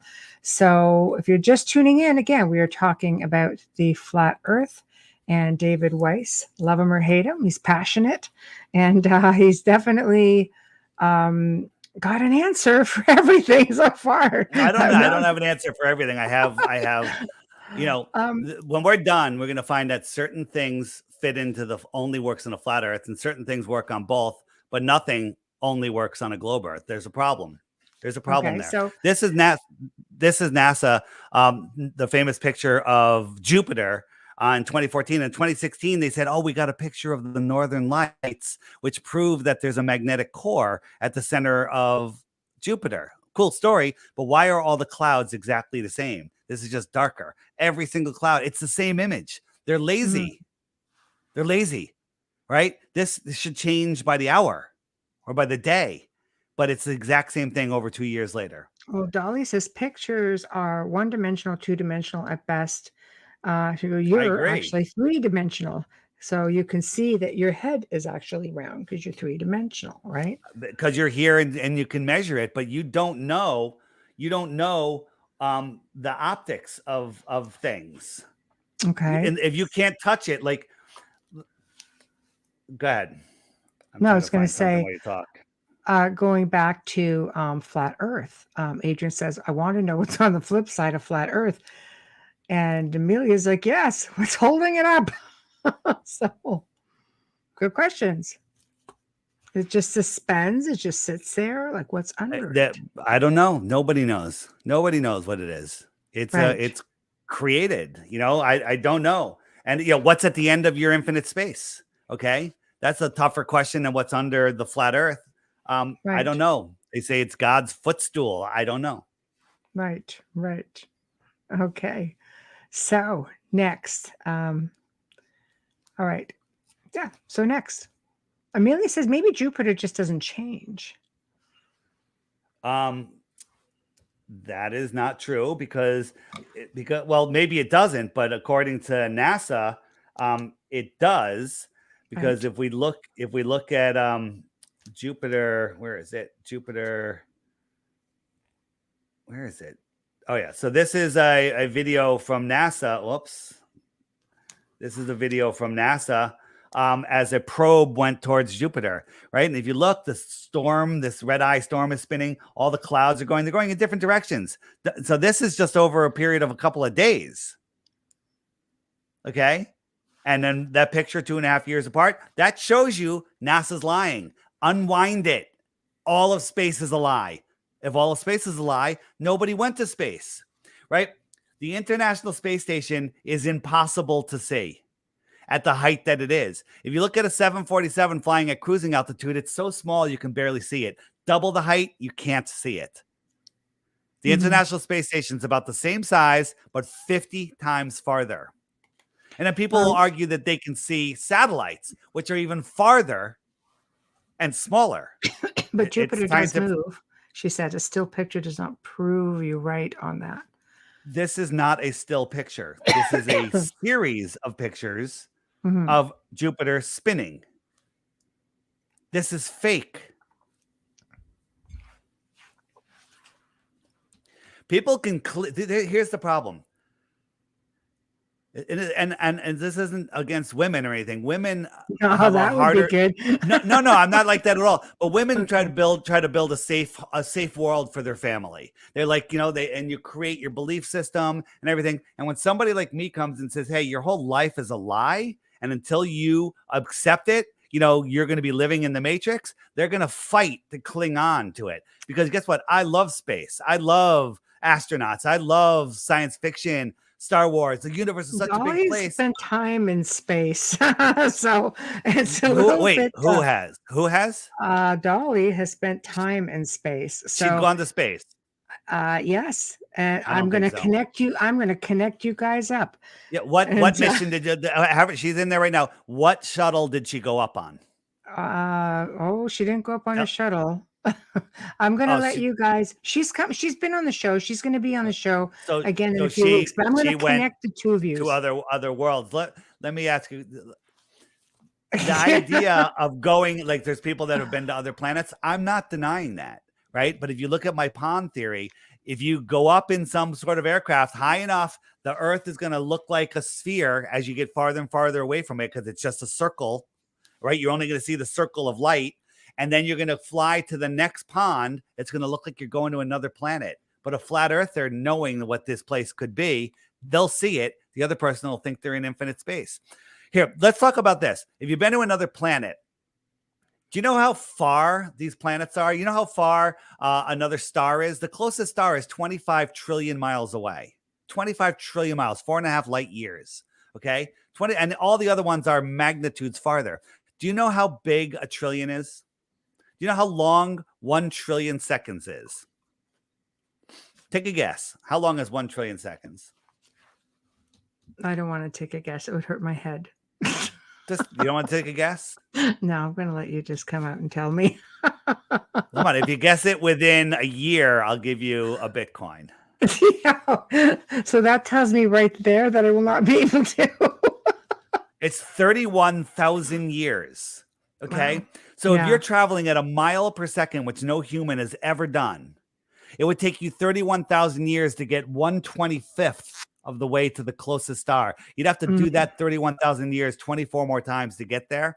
And you believe that we could see a light that far? It's scientifically provable that we can't. The lights in the sky, Polaris, if it was a light week away, the distance light travels in a week, at the size that they tell us, it would be impossible to see. But they tell us it's 433 light years away, and we can still see it. Right. So another question. Where do extraterrestrials fit in the flat earth discussion? Well, you're not listening to the beginning of the show? No, he came in late. Okay. So extraterrestrials come from the extra terra, extra land, territory, extra land. So if this is Antarctica, the land that surrounds us, what's out here? Well, maybe the world is set up like this. Oops, sorry. Do you think maybe that they could come in through portals or vortexes? No, I don't. That could be a thing, but it's not necessary. If we live here, they're just a couple thousand miles away. Extra terra, in the outer space, here on the Earth plane. They probably speak English. There's a book in the book section on the app called The Iron Republic. And I highly encourage anyone to read that. It's about a politician that got tired of what was going on here in the late 1800s. And he got a ship and went to Antarctica, and they found an opening, and he ended up lost at sea for a month. And then they found some land, and they were following the land around. They saw a city, and they're like, yay. And then a boat came out and met them, and they spoke English. And they're like, we're from the United States. Where are we? They're like, this is the Iron Republic. And he's like, where's the Iron Republic? He goes, well, we're on the other side of Antarctica, about the same distance the United States is. And he's like, he didn't understand. And they went there. He ended up living there for a couple of years, actually got married, met a woman there, got married. She ended up dying, whatever, I forget how it happened. And then he ended up just like leaving, and he found his way back to America, and he published a series of articles in Florida Magazine called The Iron Republic. And it's very, very convincing. It rings true to me. But even if it wasn't true, in the late 1800s, they're talking about more land on the other side of Antarctica. What does that mean? Okay, right? This is there, and there's a whole bunch of books about this, right? The Smoky God, they're all in the app under in the book section. And once you understand that this is scientifically possible, this is scientifically probable, outer space is scientifically impossible and just impossible. Absolutely 100% impossible. And if he wasn't here earlier, just going back to a map that I really like is what I call puddle theory. And it's this guy. Whoops, that's not it. Where'd it go? Here it is. Puddle theory. We live here in the center of this pond, and there's other ponds across the plane. These are other worlds. And now if you were to, let's say we can travel from one to the other in some exotic, secret propulsion program, which some people like to call the secret space program, and you can fly from one to the other. Well, this is going to look like a ball, and this is going to look like a ball until you get there. Then you come in, and everything looks like a ball in the distance. I can have you done that? light. Have you flown over this? And is this what you've seen? No, I'm saying this is a possibility. We just want the right to go explore the outer lands of Antarctica to see what's out there, but they won't let anybody do it. Every country in the world, near Antarctica. All the countries in the world are fighting over everything except two things. One, 1959, the Antarctic Treaty comes in, and everyone agrees nobody can go there except for a little guided tour group to the little tiny peninsula. And you can't question the treaty until 2041. Lasted longer than any other treaty. There's resources there. There's lithium. There's battery stuff. There's fuel. There's everything that we could possibly need in this ridiculous world that we live in. And everyone, all the countries relentlessly agree, and they guard it. There's islands all the way around our world, from the Falkland Islands all the way around that have military bases and ships. And if you try to go there, you're immediately stopped and turned around. What do you say about remote viewers who can actually tap in and go above the planet and see exactly what it looks like? Remote viewers that have been proven in other fields, and looking for missing persons, finding missing children, murdered children. These are remote viewers who are trained and validated several times over, and who also have the capability of coming up and viewing what is actually out there. What's your thoughts on that? So if I took myself and a globe believer, and let's say we had some sort of vehicle that can get up to, 300,000 feet or so, assuming you can get up that high, and we took off of the Earth, I would see our pond and the lit part of our pond getting smaller and smaller. And then you guys would see it as the other person would see it as to them, it would look like a half lit sphere, because you're looking at it, you're going to see the curved light and you're going to think it's a sphere, right? And then you're going to look into the distance. Remember that other map I just showed, and you're going to see other lights. They look like stars. They're tiny little lights. And as you get closer to them, those lights are going to get bigger and bigger and bigger. And you're going to think you got to another planet. And I'm going to go, no, we just flew across the flat plane.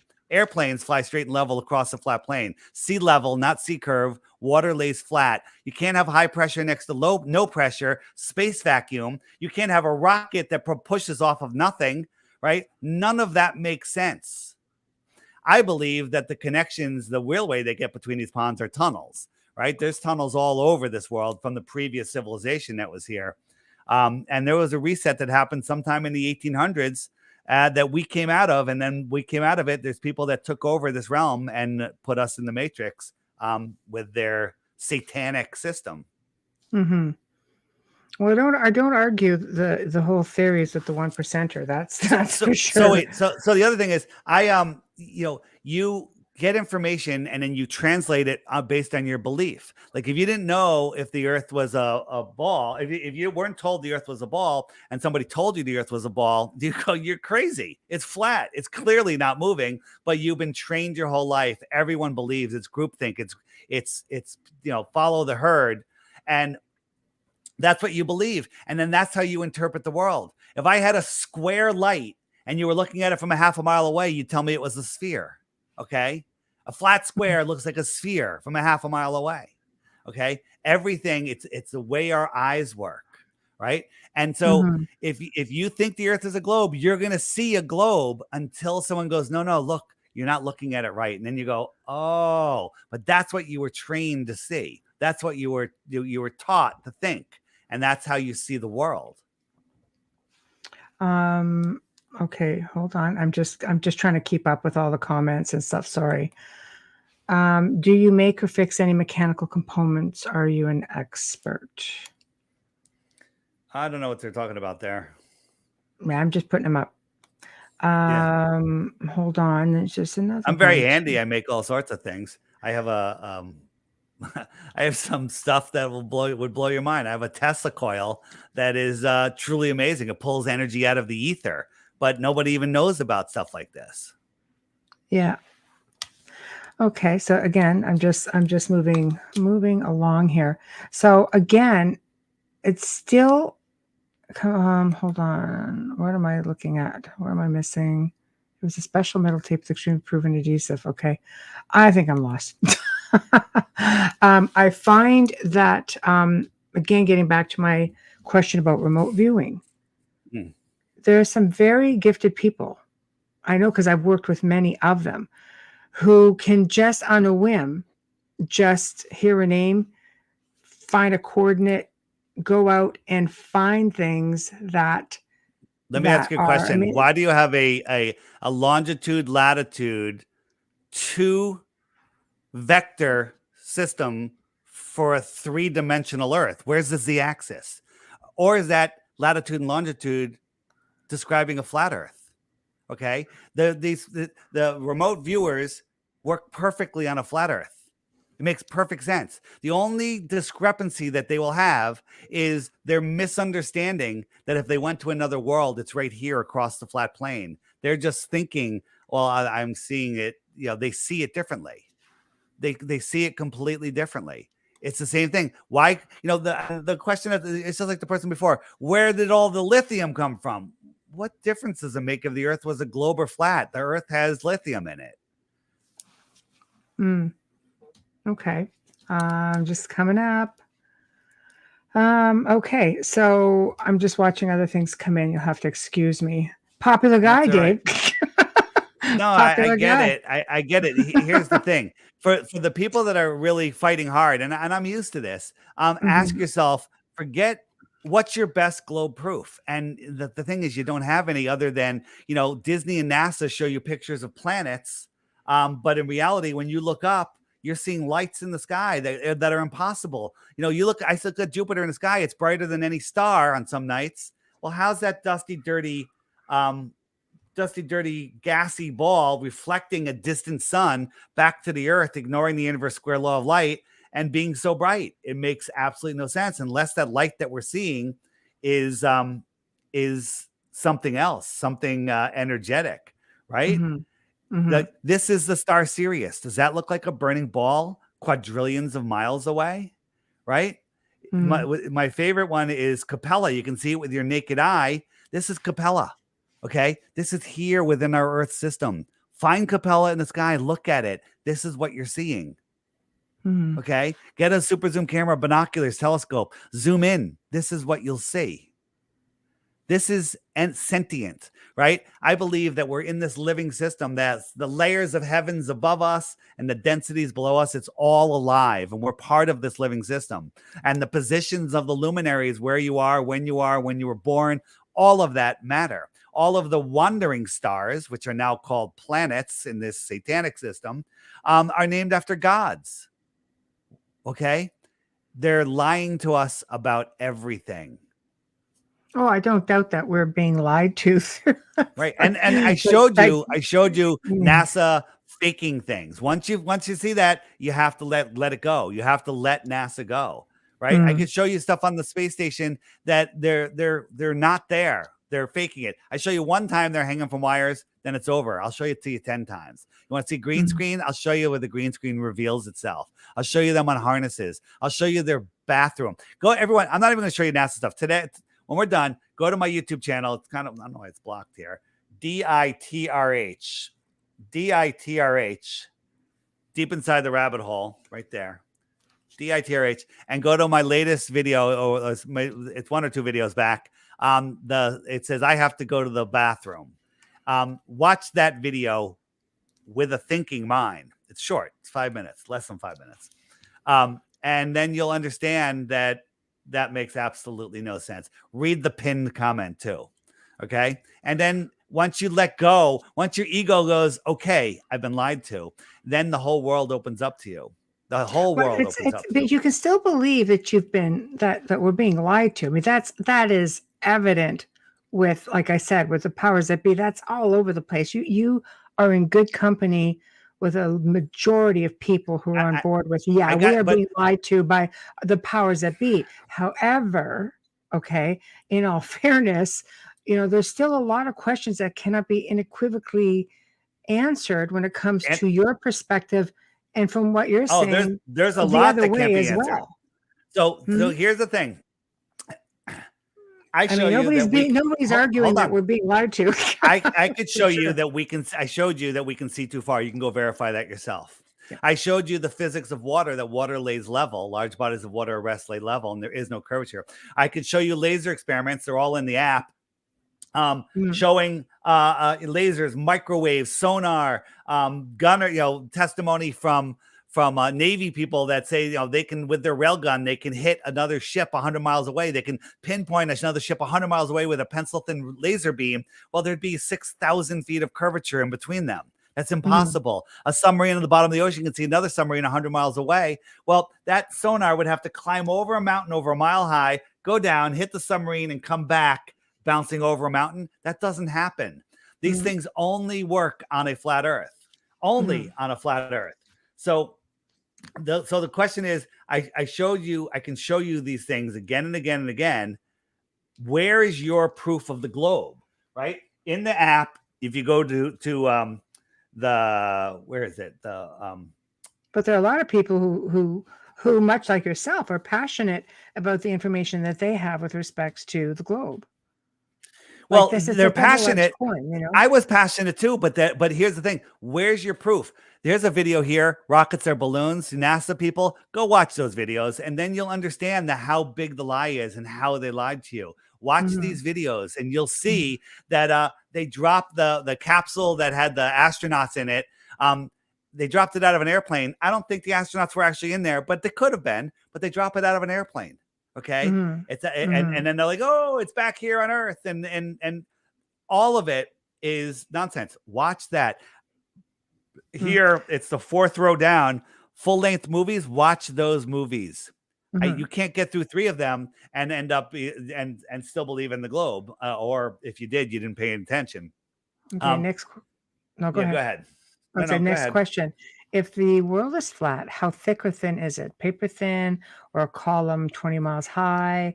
And like making reference. What are the measurements, do you think? So I don't think that the equator is as big as they tell us. Okay.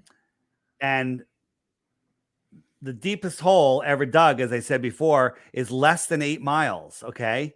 Deepest hole is less than 8 miles. Where is my friggin' hole? Oh, there it is. Here it is. So it's called the Colaboro hole or whatever.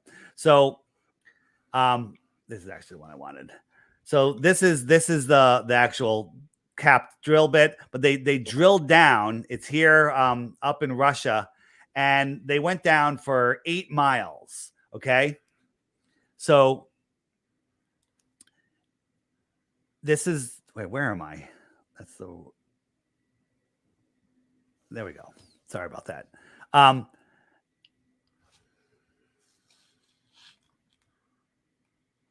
So they went down 8 miles, and they used ground penetrating radar, which will tell them what they're going to hit next. Hey, there's no more water. There's water.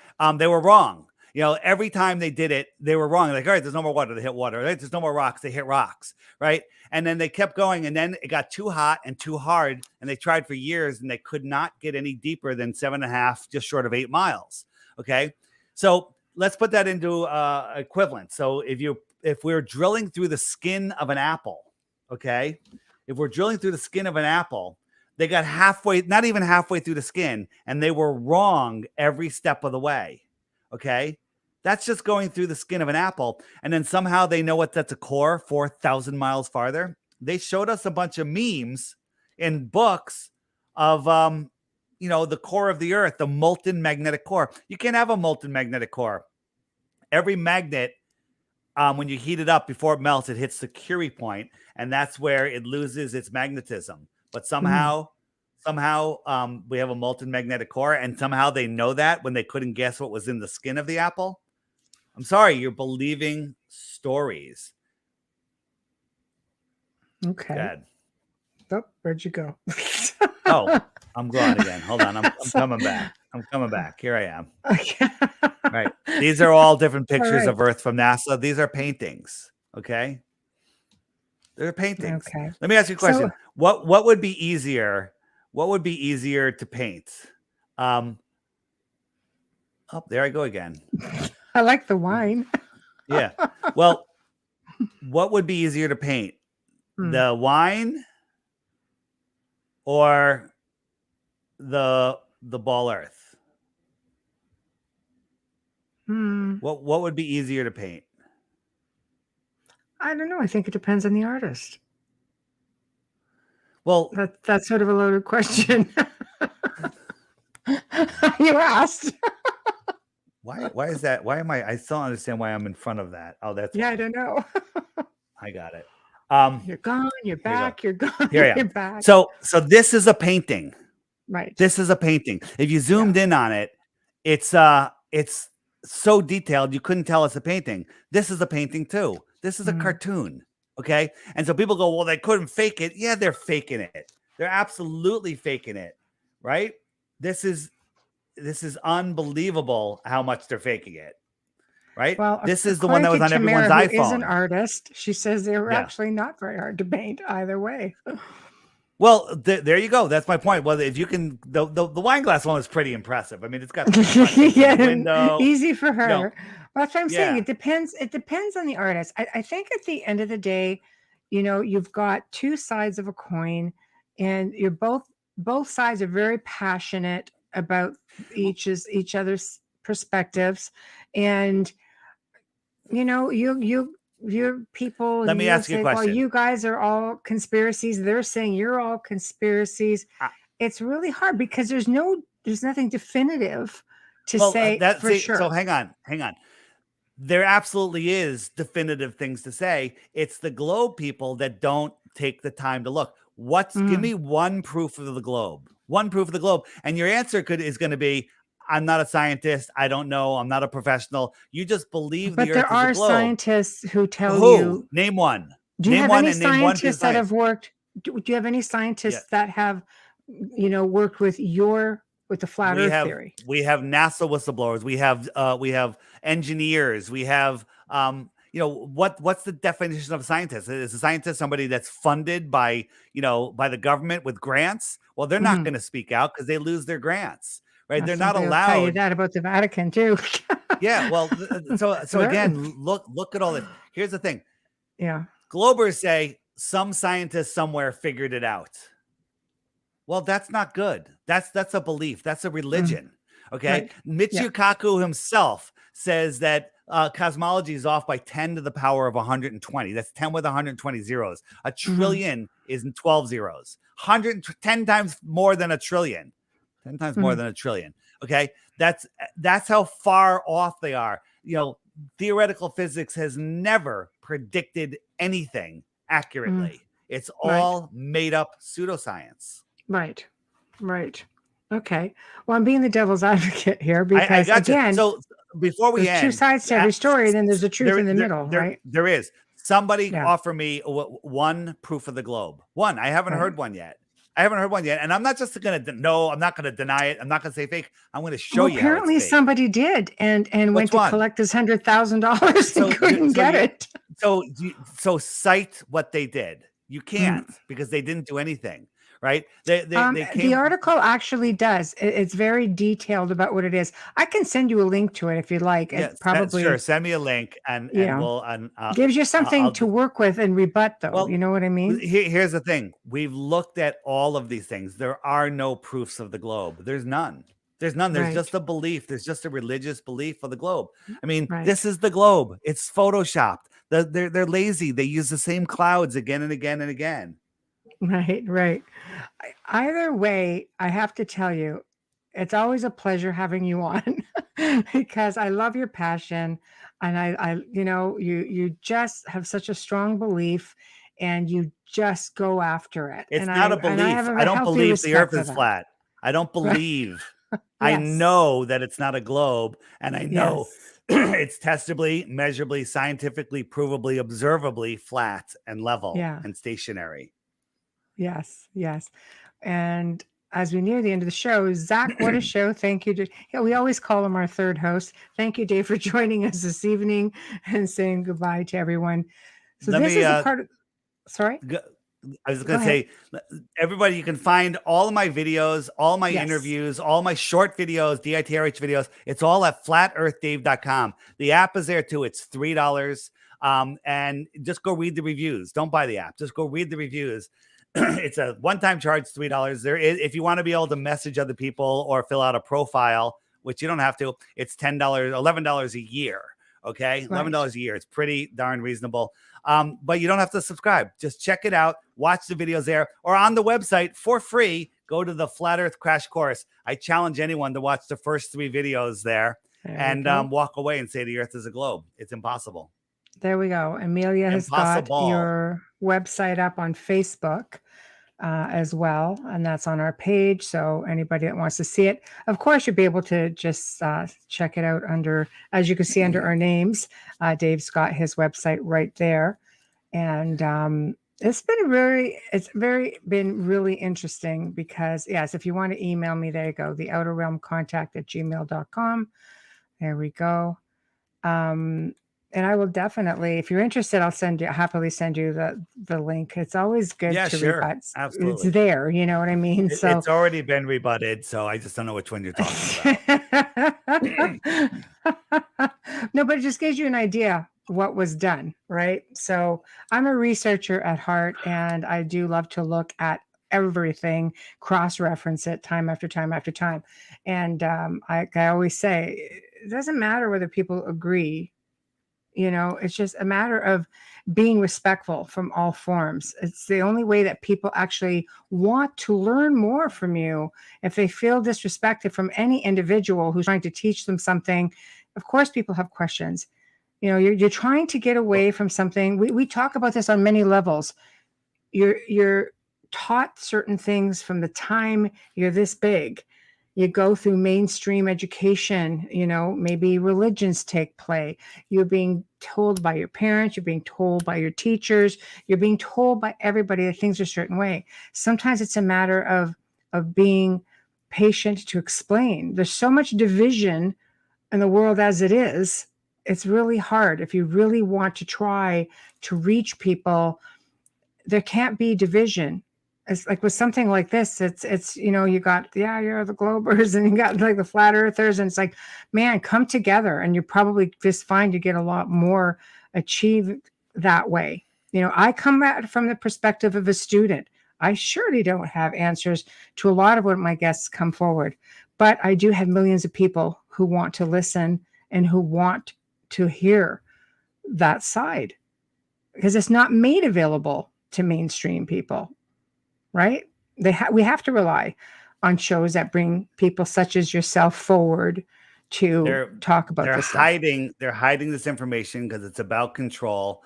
And it's not until people are willing to lay down their egos and realize they've been lied to their whole life. And then once But about you a lot of things.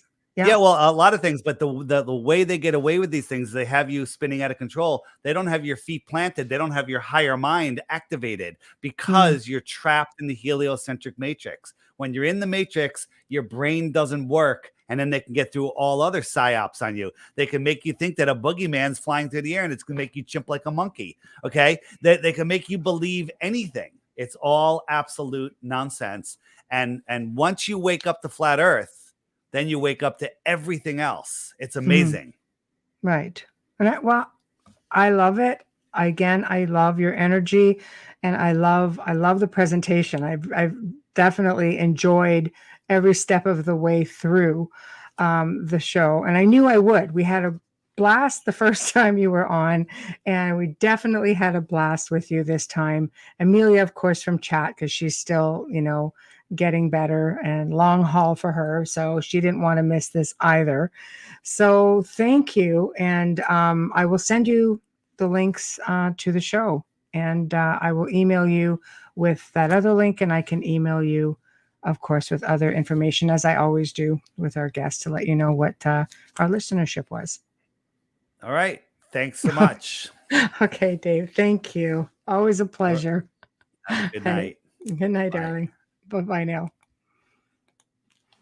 Well, we've come to another fantastic segment here on the Outer Realm. And again, I always have to say, love him or hate him, he's full of energy. He totally believes in it. He educates with what he's got available, and he's got a great following. And I have to say, when we post the archives, they go up. People love him.